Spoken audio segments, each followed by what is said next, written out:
नमस्कार। कार्यक्रम संसद सरकारमा स्वागत छ। कानुन निर्माणको मुख्य थलो सार्वभौम सदनका हरेक गतिविधिहरू आम सरकारका विषय हुन्छन्। सदनमा हुने काम कारबाही नागरिक माझ पुर्याउन र नागरिकलाई जनप्रतिनिधिसँग जोड्न संघीय संसद सचिवालयको सहयोगमा यो कार्यक्रम निर्माण गरिएको हो। यस कार्यक्रममा हामीले विधायकी गतिविधि, सरकारमाथि सदनको निगरानी र सदनले गर्ने विविध काम कारबाही लगायतका विषयलाई समावेश गर्दै आएका छौँ। कार्यक्रमको यो श्रृङ्खलामा हामीले सदनमा प्रस्तुत विनियोजन विधेयकमाथि मन्त्रालयगत रूपमा छलफल सुरु, प्रधान न्यायाधीशका लागि संसदीय सुनवाई समितिद्वारा हरिकृष्ण कार्कीको नाम अनुमोदन र जनसरकारका विविध विषयमा सांसदहरूले गराउनु भएको सरकारको ध्यानाकर्षण लगायतका विषयहरू समेटेका छौँ। कार्यक्रम सुरु गरौँ प्रतिनिधि सभामा विनियोजन विधेयकमाथि मन्त्रालयगत छलफल सम्बन्धीको प्रसङ्गबाट। सदनमा प्रस्तुत विनियोजन विधेयकमाथिको सैद्धान्तिक छलफल सकिएसँगै मन्त्रालयगत छलफल सुरु भएको छ।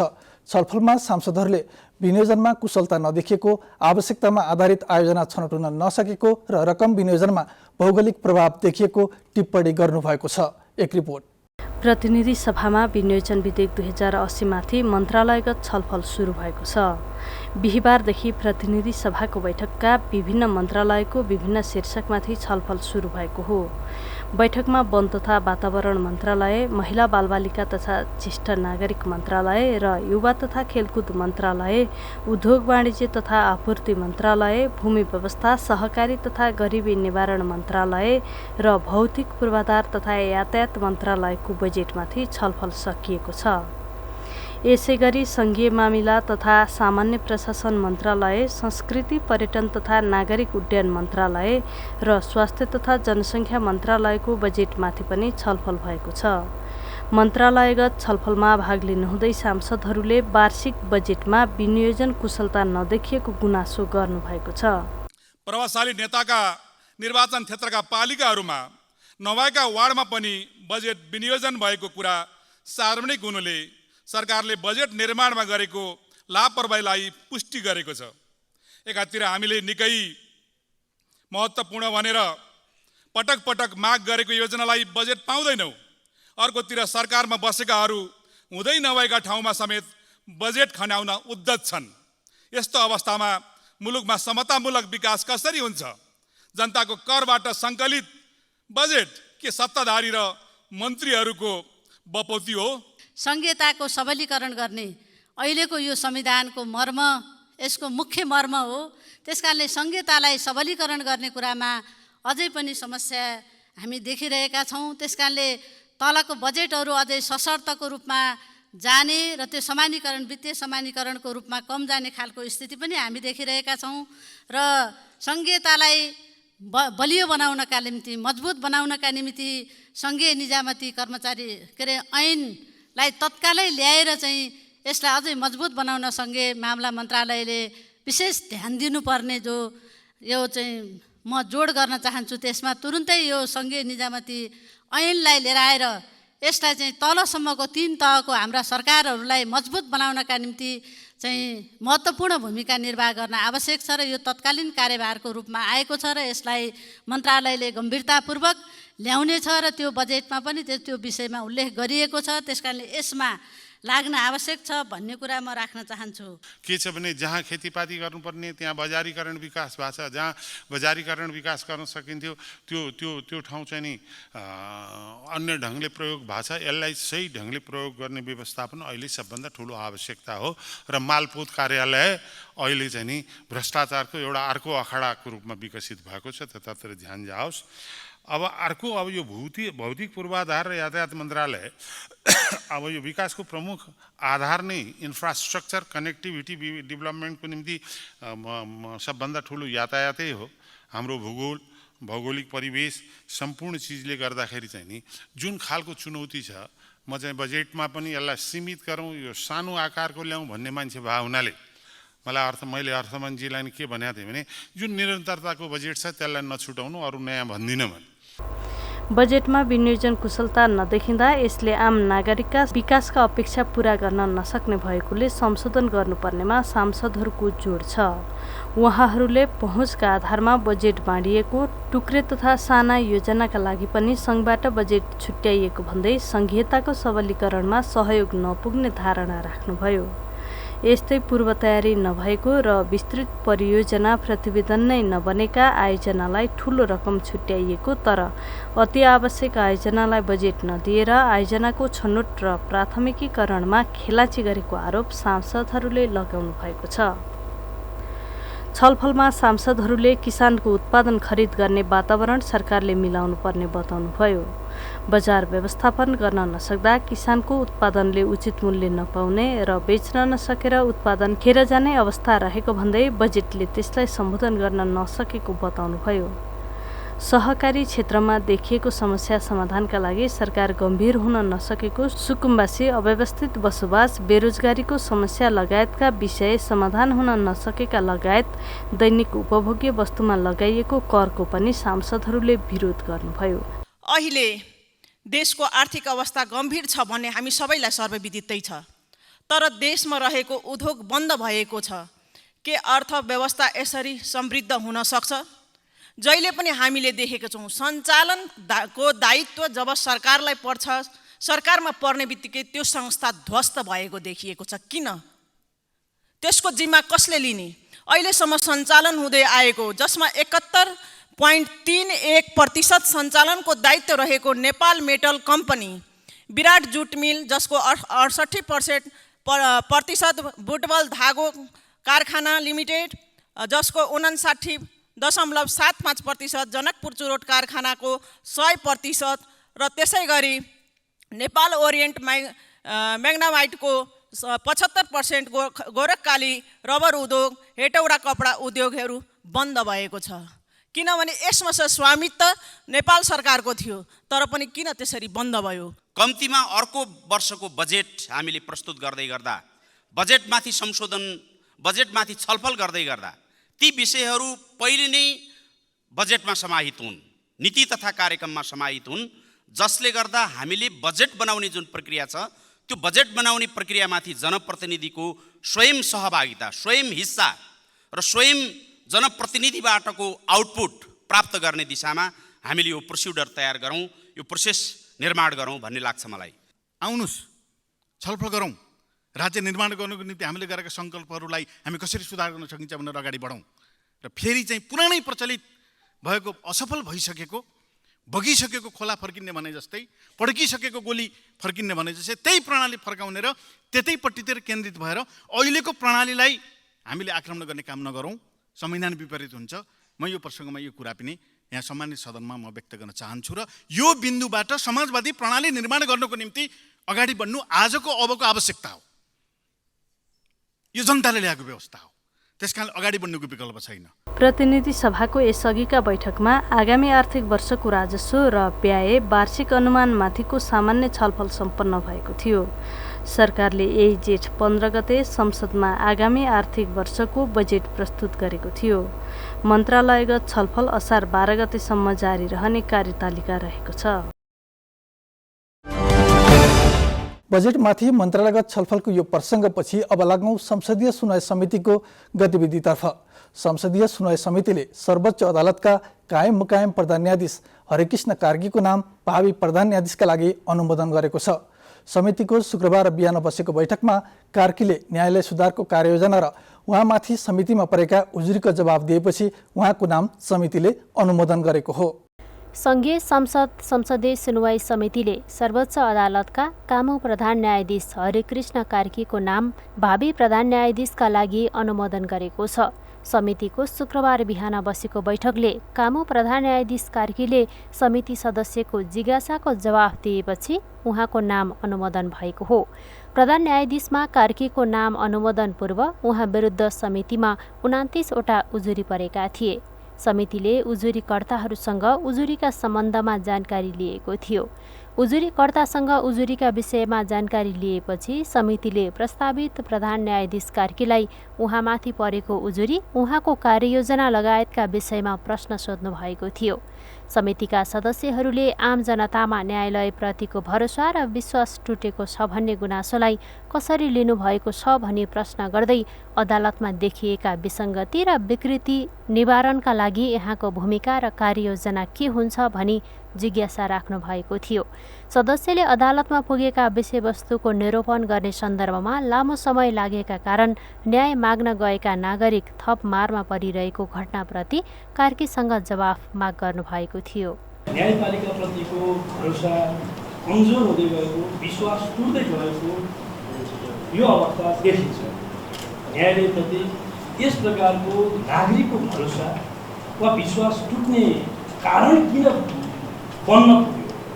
एउटा कुरा मैले अनुभूति भएको कुरा के छ भने काम गर्दै जाँदा हाम्रो सार्वजनिक निर्माणको कामहरू भइरहेको छ।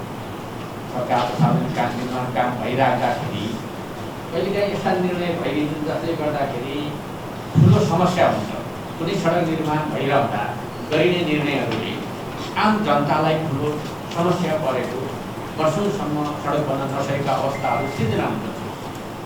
यस्तो निर्णय जुन प्रकृतिको हुन्छ त्यसलाई अलिक खरै ढङ्गले गर्न सक्ने अवस्था हुँदैन र संसदीय सुनवाई समिति जुन प्रक्रियाबाट नियुक्ति गर्ने, न्यायाधीशहरूको नियुक्ति गर्ने संसदीय सुनवाई समिति छ, यस्तो यो प्रक्रिया नै गलत हो, संविधानबाटै यो हटाउनुपर्छ, यो प्रक्रिया ठिक छैन भन्ने यहाँको बुझाइ हो। भावी प्रधान न्यायाधीश जो हुनु हो भने भावी प्रधान न्यायाधीश, भोलिको प्रधान न्यायाधीश, अहिले हाम्रो प्रधान न्यायाधीशले आफ्नो लिखित दस्तावेजमा यो लेखेर आउनुभएको छ। सदस्यहरूको प्रश्नको जवाफमा कार्कीले नागरिकलाई संविधानले दिएको मौलिक अधिकारको संरक्षण र सम्पत्ति सम्बन्धी अधिकारका विषयलाई प्राथमिकतामा राखेर अदालतले काम गरिरहेको बताउनुभयो। कामु प्रधान न्यायाधीश कार्कीले कतिपय मुद्दाका सन्दर्भमा जारी भएको अल्पकालीन आदेशलाई अनन्तकालीन बनाइनुहुन्न भन्नेमा अदालत स्पष्ट रहेको उल्लेख गर्दै कानुन र प्रमाणका आधारमा न्याय निरूपण हुने बताउनुभयो। उहाँले न्यायाधीश घटनाको साक्षी बन्न नसक्ने कानुन र प्रमाणलाई पन्छाएर फैसला गर्न नमिल्ने बताउनुभयो। उहाँले स्वच्छ, निष्पक्ष, छिटो छरितो एवं गुणस्तरीय न्याय सम्पादन गरी सबैका लागि न्याय सुनिश्चित गर्नु आफ्नो मुख्य जिम्मेवारी हुने र न्याय प्रशासनलाई प्रभावकारी बनाउने जिम्मेवारीप्रति त्यत्तिकै सजग र संवेदनशील रहने पनि स्पष्ट गर्नुभयो। न्यायपालिकाको स्वतन्त्रतालाई अक्षुण्ण राख्नका लागि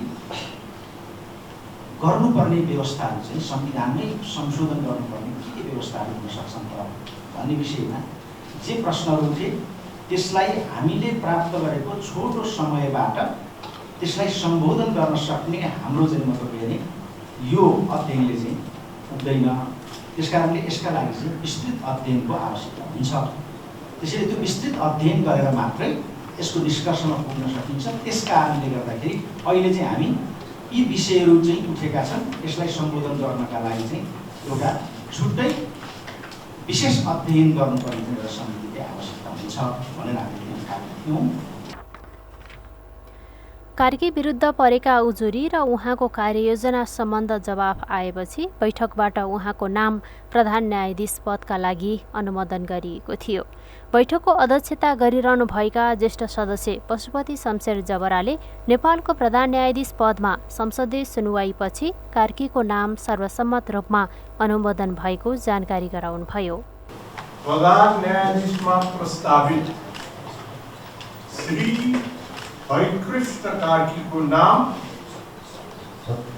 संघीय संसदको संयुक्त बैठक र संयुक्त समिति नियमावली 2080 को नियम 26 को उपनियम 5 बमोजिम सर्वसम्मतिले अनुमोदन भएको जानकारी।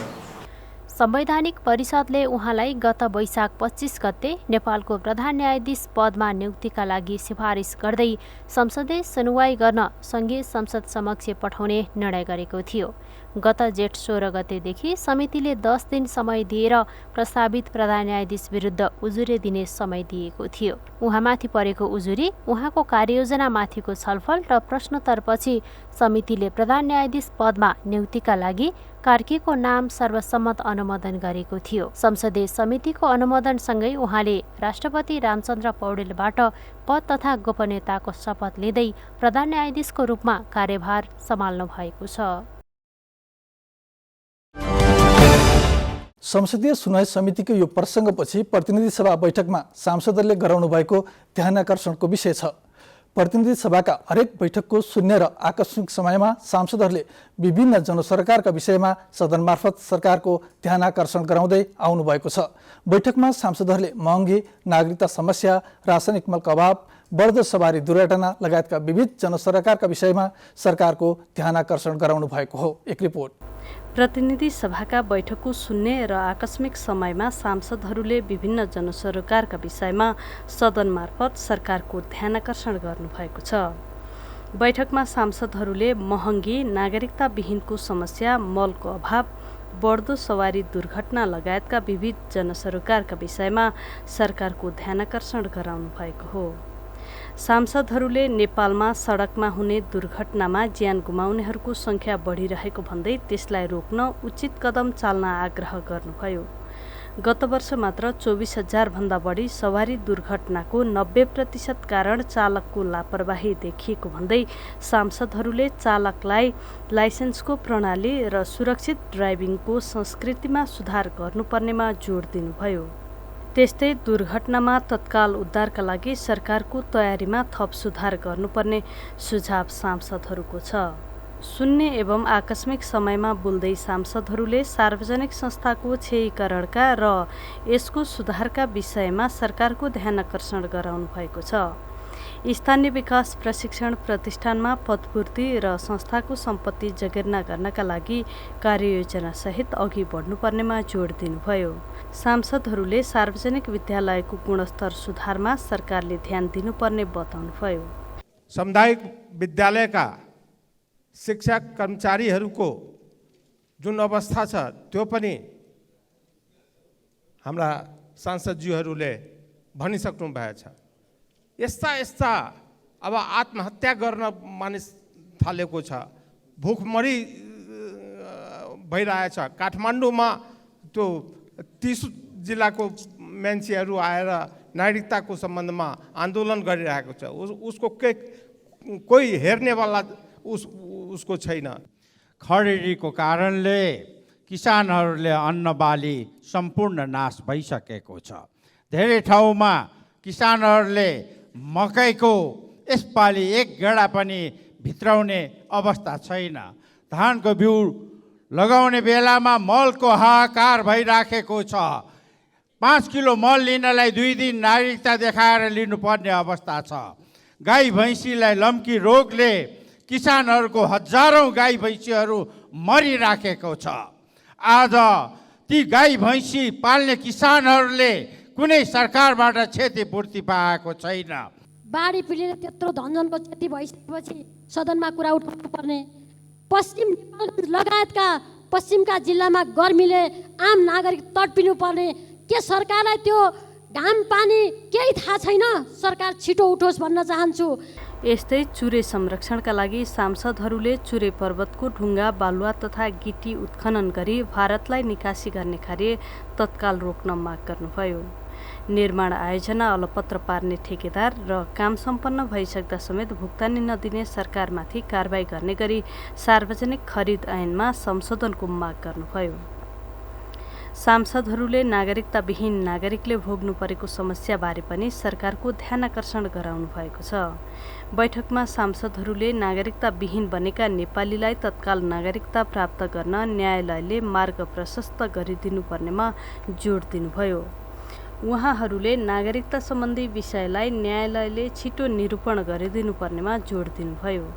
सांसदहरूले नागरिकताबाट वञ्चित भएका सन्तानले राजधानी काठमाडौँमै आत्मदाह गर्ने प्रयास गरिरहेको भन्दै नागरिकता नपाएर बनेको यस्तो परिस्थितिको जिम्मा नेपाल सरकारले लिने कि न्यायालयले लिने भनी प्रश्न गर्नुभएको छ।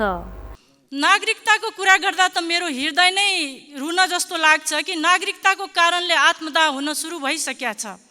अब यसमा न सदन दोषी छ न सरकार दोषी छ। दोषी को छ? अब सम्मान्य सर्वोच्च अदालतलाई म भन्छु, हुन त मान्छे हामी भन्छौँ सर्वोच्च अदालतमा गएको मुद्दाको बारेमा हामीलाई बोल्न हुँदैन, तर अदालत पनि यसमा गम्भीर हुनुपर्छ कि सम्मान्य राष्ट्रपतिले लाल मोहर लगाइसकेको वस्तुलाई अदालतले इन्डोर्स गर्न मिल्छ मिल्दैन? अब संविधान नै संशोधन गर्नुपर्छ कि? मलाई त लाग्छ संविधानको धेरै कुरा हामी बनाउँदाखेरि बनाए, अहिले धेरै कुरामा कमी कमजोरी हामी पाइराखेका छौँ, त्यसलाई संशोधनतिर लानुपर्छ कि? अहिले नागरिकता एउटा ज्वलन्त उदाहरण छ। हाम्रो देशको नक्सा अथवा हाम्रो देशको सीमा मिचेपछि हाम्रो मन रुन्छ, हामी त्यसमा प्रतिबद्ध हुन्छ, हामी त्यसमा बोल्छौँ, बोल्नु स्वाभाविक हो। तर हाम्रै देशको नागरिक जो 15 लाख नागरिक पीडित छ, त्यो जुन आत्मदाह गर्दैछ त्यतातिर हाम्रो ध्यान जान्छ कि जाँदैन? त्यतातिर हाम्रो मन रुन्छ कि रुँदैन? त्यसकारण सम्मानित सर्वोच्च अदालतलाई म गम्भीर हुनलाई भन्छु यस विषयमा, संवेदनशील हुनलाई भन्छु यस विषयमा, किनभने यो देशको नागरिकको सवाल छ, यो जनप्रतिनिधिहरूको सवाल छ, यो सरकारको सवाल छ। यतातिर सर्वोच्च अदालत गम्भीर होस् भन्ने मेरो विनम्र अनुरोध छ अदालतसँग। सभामुख महोदय, त्यो नागरिकताको एकदमै महत्त्व छ। यो नागरिकता संवेदनशील, देशको समता, अखण्डता, राष्ट्रियतासँग सवाल राख्दछ। एउटा नागरिकको अस्तित्व, पहिचान र जीवन मृत्युसँग यसले सम्बन्ध राख्दछ। उसको पहिचान यसले दिन्छ। त्यसैले सभामुख महोदय मार्फत म सम्मानित यथाशीघ्र नागरिकता प्रदान गर्ने आदेश जारी गरी सम्मानित सर्वोच्च अदालतलाई म अनुरोध गर्न चाहन्छु। उहाँहरूले आलु प्याजमा भ्याट लगाएर सरकारले गौरवशाली इतिहास कायम गरेको व्यङ्ग्यात्मक टिप्पणी गर्दै जनताको दैनिकीमा प्रत्यक्ष असर गर्ने यस्ता निर्णय तत्काल खारेज गर्न माग गर्नुभएको छ। कार्यक्रममा अब पालो भएको छ संसद संक्षेपको। अब हेरौँ संसदीय गतिविधिहरू संक्षेपमा। विकास समिति ऐन 2013 अनुसार गठन भएका संस्थाका बारेमा संसदीय समितिमा छलफल सुरु भएको छ। राष्ट्रिय सभाको प्रत्यार्जित व्यवस्थापन तथा सरकारी आश्वासन समितिमा विकास समिति ऐन 2013 अनुसार गठन आदेश जारी भई स्थापना भएका समितिका सम्बन्धमा अध्ययन गर्न बनेको उपसमितिले प्रतिवेदन बुझाएसँगै छलफल सुरु भएको हो। विकास समिति ऐन अन्तर्गत 188 संस्था स्थापना भएको र यसरी गठन भएका सरकारी संस्थामा हाल 6764 जना करार र ज्यालादारी कर्मचारी रहेको अध्ययन प्रतिवेदनमा उल्लेख छ। उखु किसानका समस्याबारे अध्ययन गरी समाधानका उपाय पारित गर्न प्रतिनिधि सभा अन्तर्गतको उद्योग तथा वाणिज्य र श्रम तथा उपभोक्ता हित समितिले उपसमिति गठन गरेको छ। बुधबार सिंहदरबारमा बसेको समिति बैठकले समितिका सदस्य कृष्णबहादुर श्रेष्ठको संयोजकत्वमा 5 सदस्यीय उपसमिति गठन गरेको हो।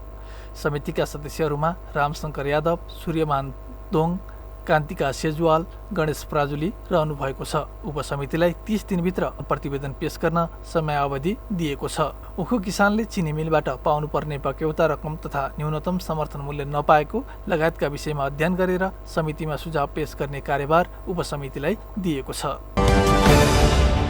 स्वास्थ्य तथा जनसङ्ख्या मन्त्री मोहनबहादुर बस्नेतले सबै अस्पतालमा 10% विपन्न र असहाय बिरामीका लागि निःशुल्क उपचार नीतिलाई प्रभावकारी रूपमा कार्यान्वयन गरिने बताउनु भएको छ। संसदको शिक्षा, स्वास्थ्य तथा सूचना प्रविधि समितिको बैठकमा मन्त्री बस्नेतले संविधानमा मौलिक हकका रूपमा स्वास्थ्यको हक सम्बन्धीको व्यवस्था भएकाले पैसा नभएर वा उपचार नपाएर अकालमा मृत्युवरण गर्नुपर्ने अवस्था आउन नदिन सरकार प्रतिबद्ध रहेको बताउनु भएको हो। बैठकमा उहाँले गर्मी बढेसँगै उत्पन्न हुने रोगको निदानका लागि उच्च सतर्कता अपनाइएको जानकारी दिनुभयो। मन्त्रीको जिम्मेवारी लिएपछि अस्पतालमा टिकटका लागि देखिने लाइन घटाउन अनलाइन टिकटको प्रबन्ध गर्नुका साथै थप काउन्टरको व्यवस्था गरिएको समेत मन्त्री बस्नेतले समितिमा जानकारी गराउनुभयो। हवस् त यिनै संसदीय गतिविधिसहित संसद सरकार आजलाई यति नै। कार्यक्रमबारे कुनै सल्लाह सुझाव र प्रतिक्रिया भए स्क्रिनमा देखाइएको इमेल ठेगाना samsadsarkar@gmail.com मा पत्राचार गर्न सक्नुहुनेछ। कार्यक्रमबाट सबै सहकर्मी साथीसँगै म राजेन्द्र पोखरेल बिदा हुन्छु। नमस्कार।